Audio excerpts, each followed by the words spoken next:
They voted me out of my own damn company between the second and third cup of stale conference coffee. No raised voices. No last-minute appeals. Just a scripted, monotone, effective immediately from the board's lawyer and a few averted gazes from the same people who used to pass me a turkey leg every Thanksgiving. My wife, sorry, board member spouse, didn't say a word. She just folded her hands neatly on the table, like she was waiting for a massage appointment, not overseeing the public execution of my life's work. They called it strategic misalignment. Said the company needed a younger, digitally native CEO to take us forward. Never mind I'd taken it from my grease-stained garage floor to national distribution with 4 factories and 300 employees. Never mind they built nothing. I watched my brother-in-law, Rick, do his smug little lean back in the chair he'd only ever sat in thanks to me. Cousin Joel even had the audacity to wink when they called the vote unanimous. I nodded politely, thanked everyone for their candor, even shook a few hands on the way out, because that's what you do when the wolves come dressed in country club polos. Security escorted me to the elevator. Clipboard guy wouldn't even look me in the eye. I smiled at him too. A nice big smile. The kind that makes people uncomfortable because they know it means something they don't understand yet. Let me say something clearly here, because I know a few of you reading this are nodding. If 98% of you are listening without subscribing, now's a good time to hit that button. It tells the team that these stories matter. And trust me, they need to hear this one to the end. Back in the parking lot, my ID badge no longer worked. My car still had the visitor's tag from when I'd parked in my own reserved spot. A woman who used to call me sir walked by and didn't even nod. Just like that, I was a ghost in a building I'd personally laid the cornerstone for. 25 years, gone in the length of a PowerPoint. But I didn't rage. Didn't go full scorched earth in the lobby or yank the fire alarm on my way out. I didn't even call my lawyer. Not that day.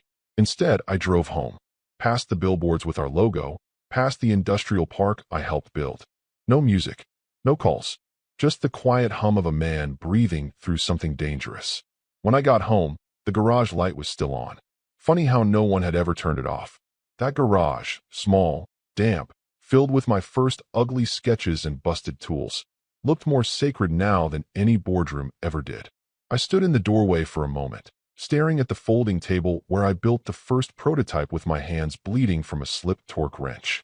That garage still smelled like sweat and WD-40. It smelled like origin. And origin stories don't end with board votes. I opened the old filing cabinet in the corner. Not the obvious one, the other one. The one with the hidden false bottom that even my wife didn't know about. Inside was a flash drive. I plugged it into the old laptop on the workbench. It took a moment to spin up, the fan coughing like a lifelong smoker. And then I opened the folder marked Failsafe Protocol. 12 subfolders. 8 legal documents. 3 encrypted contracts. 1 video. I pressed play. And there I was, 2 years younger, talking into the camera. If you're watching this, I said, they did it. They finally thought they were clever enough. Good. That means we're ready. Then I smiled. Same one I gave Rick in the boardroom. The kind that says, you may have taken the wheel, but I cut the brakes months ago. The bourbon tasted like dust. I didn't even like bourbon. Just kept the bottle there out of some nostalgic superstition. A gift from a supplier after we hit our first million in sales. He said, save it for when you feel like you've made it. I guess tonight was close enough. Or maybe it was the opposite. The garage hadn't changed. Same warped pegboard with screwdrivers crookedly jammed in, like I'd get to reorganizing someday. Same cracked linoleum tiles that curled at the edges like dead leaves. My first blueprint, drawn on a diner napkin during a manic episode of Caffeine and Hope, still framed in a cheap Walmart frame, thumbtacked into drywall. The wall clock still ran 5 minutes fast, just like I liked it. Funny, I always thought if I got pushed out, I'd cry in here. Scream maybe. Punch a beam. But instead, I stood dead silent, staring at all those ghosts like I'd just come home from a war I wasn't even sure I'd won or lost. Then I saw it, taped to the underside of the shelf above my workbench. A yellowing envelope, almost brittle. My handwriting, scrawled years ago, in case of treason. I opened it with the care of someone disarming a bomb. Inside was a password. Just that. A long, ugly string of characters I'd made intentionally unmemorable. And yet I still remembered it. I dusted off the old laptop, one I'd purpose-built to be offline, air-gapped, never touched by the company network. I opened it. It groaned. The screen flickered once, then booted into a minimalist desktop with a single folder, failsafe protocol, 12 subfolders, each with a date, a code name, and a single instruction document inside. They thought I'd been coasting the last few years, letting them handle the business end. Truth is, I've been building a shadow playbook the entire time. Not out of paranoia, though I'd lie if I said I didn't start that way, but out of pattern recognition. People don't show you who they are during the good times. They show you when money's on the table. And this family had been slowly sharpening their knives since we hit 8 figures. I clicked the folder labeled Daedalus. Legal structures. LLC registrations from Delaware, Wyoming, even one in Cyprus. A full breakdown of voting shares, clauses I had quietly inserted in contracts they'd rubber-stamped, thinking it was all boilerplate. Clauses that made ownership extremely flexible. And then the gems. 3 video messages from board meetings over the past 18 months. I had recorded them secretly. Not because I needed leverage, but because I needed to remember. Every time I questioned if I was being too cynical, too cold, I'd watch Rick smirk when we discussed pay cuts for staff, or Joel's little throat-clearing tick before he lied about quarterly numbers. I walked over to the mirror, still holding the glass. The man in the reflection looked like hell. Gray streaked into his beard, deeper lines under the eyes than he remembered. But the eyes themselves, they weren't tired. They were lit, focused. I raised the glass and said out loud, "Let's see how much you learned without me." Then I drained it, put the glass down, and got to work. I wasn't grieving. I was activating. The day my brother-in-law Joel proudly cut the ribbon on our 3rd regional office, I stood 6 feet behind him, clapping like the loyal patriarch. Cameras flashing, Mayor grinning, his stupid laminated name badge slightly crooked. Everyone assumed he was the genius behind the growth. Hell, I let them. I'd long since learned that in a family business, being invisible is a strength if you're willing to play long. 3 years before the vote, I started doing what no one else in that family had the patience or IQ to do: paperwork. Not the kind that gets you applause. The kind that keeps you out of jail or gives you leverage when people forget who signed the checks. I spent months setting up a spider web of holding entities. One in Delaware, because it's Delaware, of course. Another 2 in Wyoming. One in Panama, not because I needed it, but because it had confused the hell out of anyone trying to trace flow. At night, I read tax code the way other people read spy novels. Weekends, I built contracts. Quiet, surgical ones. Every time we raised funds or issued new shares, I diluted myself a bit more, on paper. Let the family bump their percentages. Rick got loud. Joel did interviews. Even my wife started using we instead of he when describing the company's origin. I let them. I encouraged them. What they didn't notice was that I'd been transferring voting rights elsewhere. A trust, Cascade Equities, owned by an LLC, Kaifall Ventures, which I'd quietly placed under the stewardship of a trustee who owed me more than money. And beneath it all, a clause that let me issue a trigger letter reclaiming operational control if certain conditions were met, say, a forced ousting of the founder, for example. They signed off on all of it. Every quarter, I'd bring up minor adjustments and shareholder agreements. They'd skim, click, nod. Joel once approved a 42-page restructuring addendum on his iPhone while mid-conference call about golf course landscaping. Rick was too busy fighting a LinkedIn war with his ex-colleagues from Bain to even open the PDFs. And my wife? She had already begun wearing the language of separation. We have different visions. He's better with early-stage stuff. Let them dream. Let them climb the pyramid while I built the trapdoor beneath it. By the time they voted me out, they thought I owned nothing. Less than 10%, according to the public filings. No blocking power. No veto rights. No board seat. Not even a formal employment contract anymore. What they didn't know, what they never thought to check, was that I still held 48.6% of the company. Not under my name. Not in any form that would ping in their budget dashboards or legal alerts. But in structure? In substance? I was still the goddamn king. I just wore a mask. I remember sitting in the garage that night, sipping a second glass of bourbon, and opening a clean spreadsheet labeled access points. Every document, every override, every protocol to flip control in less than 24 hours. And not to me. That would have been too obvious. No. The next move required a different kind of beast, one they feared more than me. But before I reached out to him, I did one last thing. I opened the shareholder registry from the last board meeting, cross-referenced each name, clicked compare with controlling interests. The system returned a single line in green. Cascade Equities, 48.6%, trustee activation eligible. I sat back, smiled, and whispered. They never even looked under the hood. Malcolm Glass. Just saying his name tastes like a threat. The man's a blunt instrument dressed in a Tom Ford suit. Founder of Crooked River Capital, a hedge fund with the warmth of a Shark Tank and roughly the same ethical code. He tried to acquire us 7 years ago. Sent his guys in smiling. Handed us an offer with a bunch of glossy buzzwords like synergy and agile scale. And I told him to pound sand without even taking the dinner meeting. That's probably why I knew he'd pick up. I didn't call. I didn't text. I sent exactly one email from a clean Proton address I hadn't used in a decade. Subject line: interested in finishing what you started? He replied in 7 minutes. Call me. We spoke after midnight. I was standing barefoot in the garage, a spreadsheet open on one screen, a burner phone pressed to my ear. The bourbon was gone. My voice was steady. I told him the exact number of shares Cascade Equities held. I told him I was ready to sign. But there was a condition. It has to be done overnight. Full transfer. No media, no leaks. NDA with teeth. He laughed the way old wolves do when they catch the scent of fresh blood. You're serious? After all these years, you're giving me the keys. You still want it? I want it, he said. But this would cost you everything. Your name. Your legacy. You realize that. I looked at the black and white family photo hanging above the breaker box. One we took outside our second warehouse. Me in the center. Joel with his fake laugh.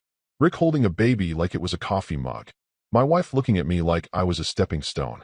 They buried that legacy already, I said flatly. He went quiet. Just long enough to remind me why I'd always respected him, even while hating his guts.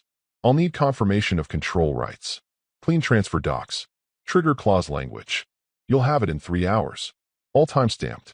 The trust is primed. The board will wake up owning nothing but stationery. He let out a breath. Not a laugh this time. Something colder. You really want to do this? I already did it. You're just the delivery guy. We ended the call without another word. No fake pleasantries. No handshake emojis. I went back to the laptop and pulled up the encrypted transfer protocols. It felt surgical, like threading a needle through multiple jurisdictions, blindfolded, with gloves on. I started the data handoff. One shell company pinged another. Verification tokens fired. Crypto signatures verified. And slowly, invisibly, my empire passed from my hands into the clutches of a man who'd once told me, "You're talented, but soft. Family makes you soft." Maybe he was right.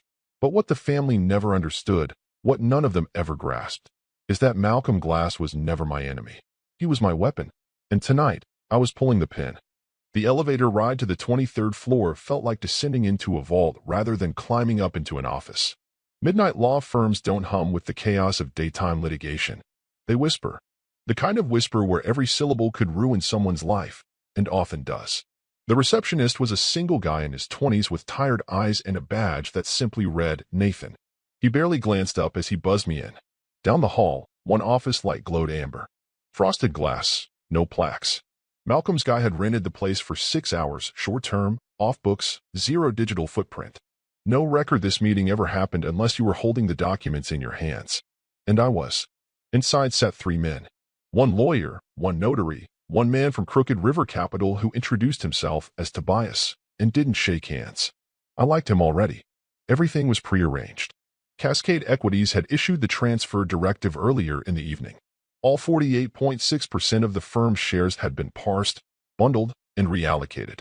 The moment I signed the last line of the last document, those shares, my lifeblood, my leverage, my loaded gun, belonged to Crooked River Capital. More specifically, to a holding subsidiary they'd named DRK NXT Holdings. A nice subtle jab at the company's original name, Next Horizon. As I initialed the final page, the notary stamped it with a dull thud that sounded like a coffin lid shutting. Tobias collected the folders, checked each seal, and nodded once. Override codes? He asked. I slid over the USB stick. All embedded. Shareholder control verification, access to the legacy systems, CEO override. System locks at 8:59 a.m. Any attempt to roll back transfers without your key will flag legal escalation. Contingency. If anyone tries to claw this back through Delaware courts, a copy of the family's internal chat logs, including some very creative phrases about minorities, female executives, and certain questionable tax moves, is sitting in escrow with The Intercept. Tobias raised an eyebrow. You really dotted the I's. Wouldn't be here otherwise. We shook hands. Not the friendly kind. The kind you give before a blade goes into someone else's ribs. By 3:20 a.m., I was back in my truck. I sat in the dark garage with the engine off, watching the house stay silent. Upstairs, my wife slept under Egyptian cotton sheets, dreaming whatever people like her dream after destroying the man who made them wealthy. She didn't know yet. None of them did. At 4:45, Malcolm texted a single word. Confirmed. At 5:06, the internal server backup pushed the new board registry live. The timestamp was deliberate. Just early enough that by the time their heads hit their desks and their morning coffee settled, they'd be staring at a screen they no longer recognized. At 6:10, I logged into the backdoor admin panel one last time. Not to interfere, just to watch. A ghost in the system. By 7:30, the East Coast offices were beginning to stir. Early emails. Slack messages. A scheduled Motivation Monday post drafted by Joel, full of platitudes about vision and unity. By sunrise, the company no longer belonged to anyone with my last name. It had been fed, whole and trembling, into the hands of a machine built for acquisition, optimization, and, if necessary, destruction. And not a single soul had noticed. Not yet. A silent revolution had taken place while the world slept. The family thought they'd throw me into the cold. What they didn't see was the door they'd left unlocked, and the predator I'd invited in through it. 9:01 a.m. System access down, the CFO texted. She figured it was a routine hiccup. Maybe the cloud sync was lagging. Maybe the IT intern spilled cold brew on a server again. Nothing a polite Slack ping couldn't fix. She hit refresh twice. Blank screen. She frowned, then tried to access payroll. Access denied. 9:03 a.m. Legal called IT. Straight to voicemail. No response on Teams. The guy who usually posted cat gifs every Monday morning hadn't logged in at all. Odd. They tried his personal number. Nothing. HR had marked him as checked in 30 minutes earlier. 9:05 a.m. Rick, newly crowned CEO, brother-in-law, king of buzzwords and bad ties, was already pacing in his office, Bluetooth in ear, barking about getting ahead of the Q3 narrative, when his dashboard booted him out mid-sentence. He blinked. Clicked again. Permission denied. He laughed to himself. Must be a two-factor issue. Then he looked closer. Access privileges removed. Please contact your administrator. Rick wasn't used to that phrase. Your administrator. He was the administrator. Or so he thought. 9:07 a.m. The corporate lawyer, Michelle, a sharp woman with an even sharper bob cut, logged in from her tablet. She bypassed front-end access and hit the shareholder registry backend directly, an old habit from when she had to manually double-check filings. She froze. Her eyes moved back and forth across the screen, reading the updated ownership structure once, twice, 3 times like it was written in Sanskrit. Cascade Equities, 0%. Rick Meyer, 0%. Joel Fine, 0%. Crooked River Capital via DRK NXT Holdings, 48.6% controlling interest. Remaining shares dispersed. No block-eligible positions. She sat back in her chair and whispered, "Where did the shares go?" 9:09 a.m. The Slack channels lit up. Anyone else can't access inventory? Why does the admin portal say, "I'm a guest user"? Did we just get acquired? No one answered. Not publicly, anyway. 9:12 a.m. Joel tried calling me. 4 times in a row. Straight to voicemail. Left a panicked message that started with, "Hey, I think something's weird," and ended with, "Call me back right now." I didn't. 9:15 a.m. Malcolm Glass's personal assistant issued an internal press release through the proper legal channels, short and lethal. Effective immediately, Crooked River Capital had assumed operational control of Next Horizon Industries. No restructuring was expected, for now.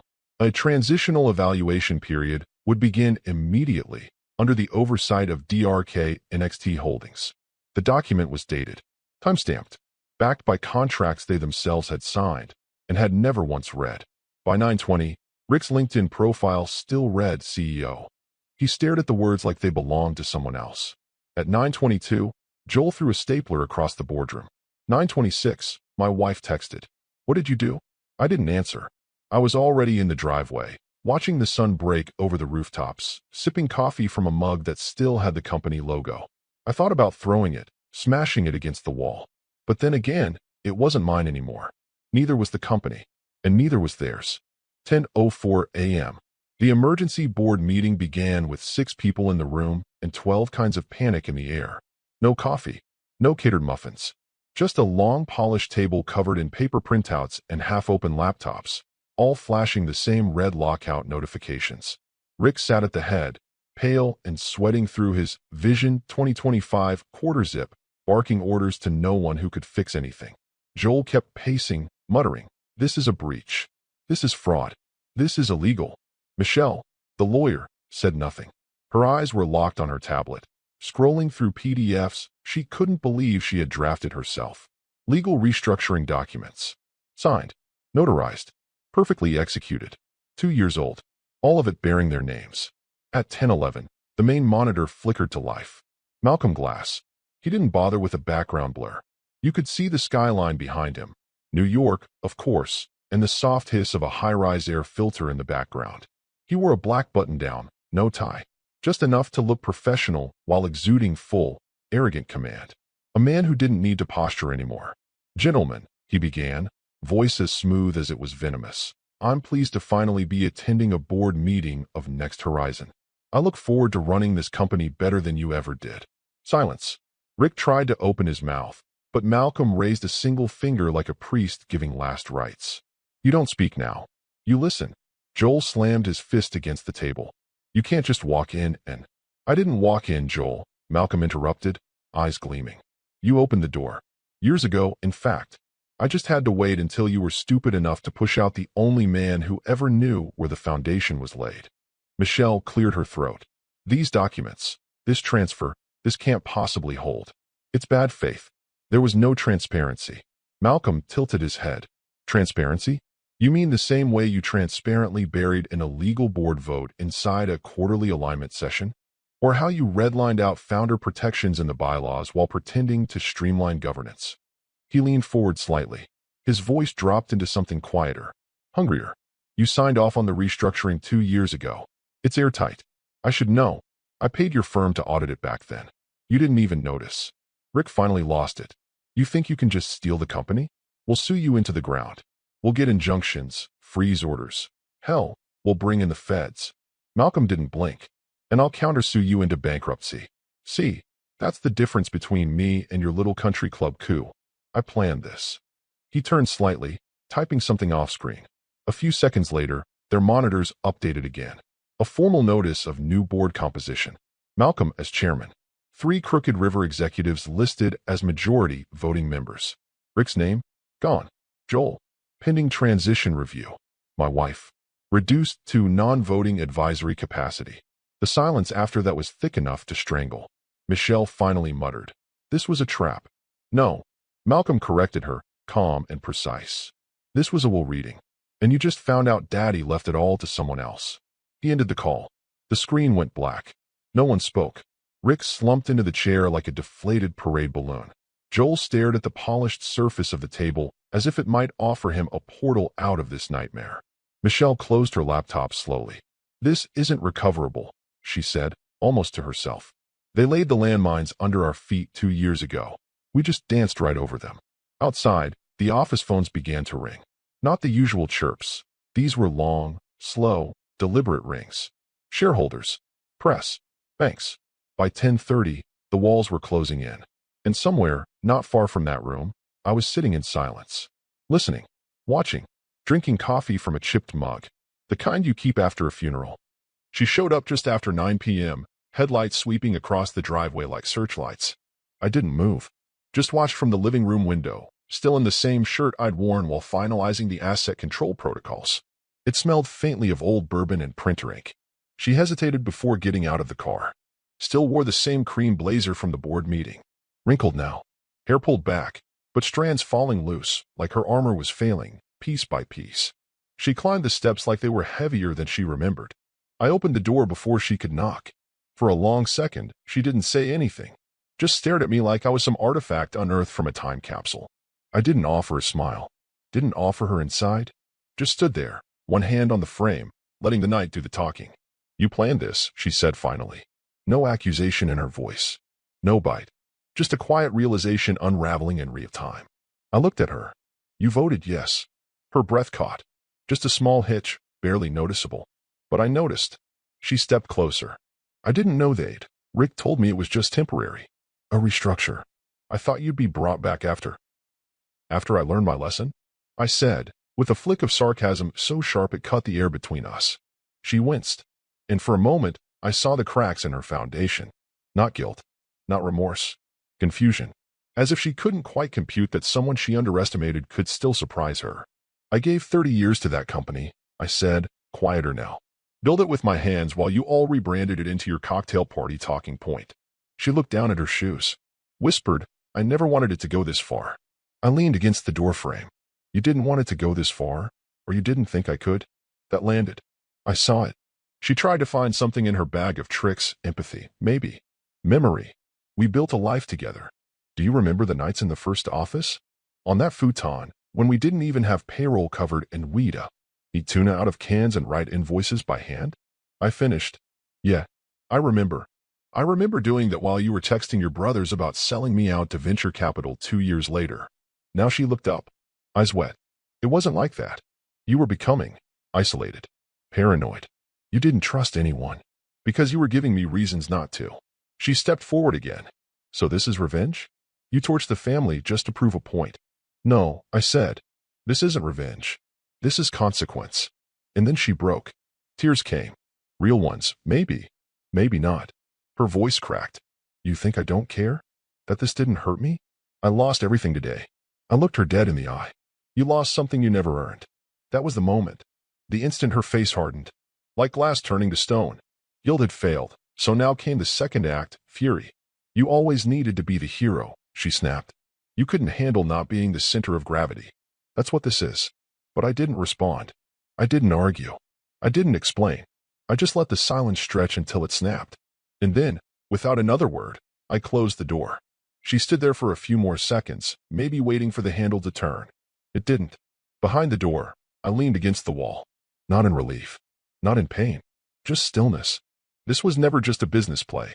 This was surgery. And some cuts bleed longer than others. But once the rot sets in, you don't mourn it. You excise it. Joel was the first to go. Officially, it was a mutual separation agreement.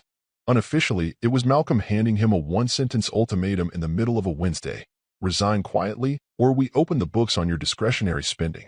I didn't see it happen, but I heard he didn't even pack up his office, just left through the side entrance with a gym bag and a half-finished protein shake. Rick lasted 2 more weeks, squirming through strategy calls and delivering toothless pep talks to a workforce that already knew the wolves were in the building. When Malcolm finally called him into a private performance review, it took less than 10 minutes. No press release. No farewell email. One moment he was the face of the company. The next, his badge deactivated mid-lunch. The rest followed like dominoes. Her cousin Stacy, director of talent culture, was escorted out when they discovered her department hadn't done a single compliance audit in 3 fiscal quarters. Marcus, VP of growth, whatever the hell that meant, suddenly found himself ghosted from all calendar invites, then booted from the Slack workspace with the rest of the deadweight. The logo changed next. Just a minor design update at first. Sleeker, colder. Then came the new name, NXT Glass Holdings. Real subtle. Real final. The Chicago office shut down after Q1. Atlanta didn't make it to Q2. Rumor was they were consolidating operations into one building and subleasing the rest. The same buildings her family once bragged about scaling into new markets with. Now they were just liabilities with rent overdue. I didn't even have to lift a finger. That was the part that made it all so clean.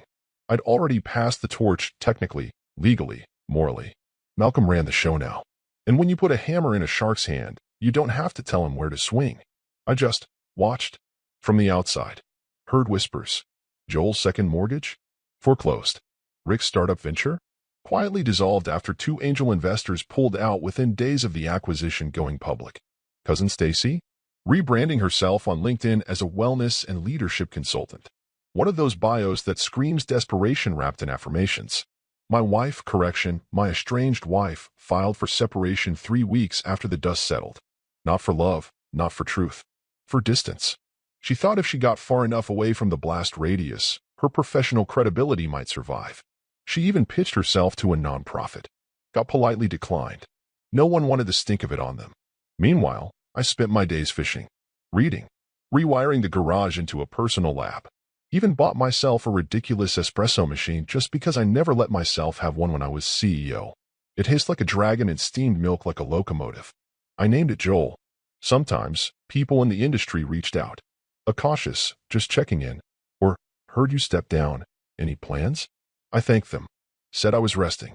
Recalibrating. But no one mentioned what really happened. Not out loud. Because they didn't have to. They knew. Everyone knew. You could see it in the nervous side eyes at industry events, in the abrupt silence when my name came up. Like I was the ghost of consequence, a man who'd been wronged and didn't scream, just erased. The beauty of it all? My silence was the message. I didn't leak anything. Didn't trash anyone in the press. No op-eds. No vengeance speeches. Just vacuum. And it ate them alive.